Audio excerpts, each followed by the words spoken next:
વલસાડના ધમડાચી ગામ પાસે નેશનલ હાઈવે નંબર 48 ઉપર જે નવો બ્રિજ બનાવવામાં આવ્યો છે તેની કામગીરીની પોલ ખુલી જવા પામી છે। જે પ્રકારે આપ દ્રશ્યોમાં જોઈ શકો છો કે આ જે પુલ છે એ પુલ હમણાં થોડા સમય પહેલા જ વાહન વ્યવહાર માટે ખુલ્લો મૂકવામાં આવ્યો હતો, પરંતુ કરોડોના રૂપિયાના ખર્ચે આ જે બ્રિજ બનાવવામાં આવ્યો હતો તે હવે વાહન ચાલકો માટે પસાર થવું જોખમી બન્યું છે।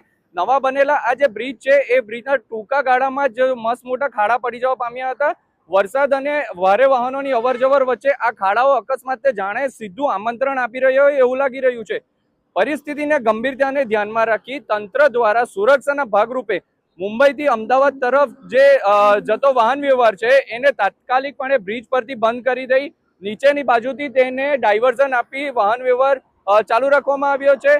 ધમડાચી પાસે આ જે નવો બનેલો જે બ્રિજ છે એ તૂટી જવું એક તંત્રની કામગીરી સામે મોટો સવાલ ઉભો થયો છે। હવે જોવાનું એ રહે કે બ્રિજનું જે સમારકામ છે એ સમારકામ જલ્દીમાં જલ્દી પૂર્ણ કરી દેવામાં આવે અને ક્યારે આ સામાન્ય વાહનો માટે, આ વાહન વ્યવહાર માટે આ બ્રિજ ક્યારે ખોલવામાં આવે।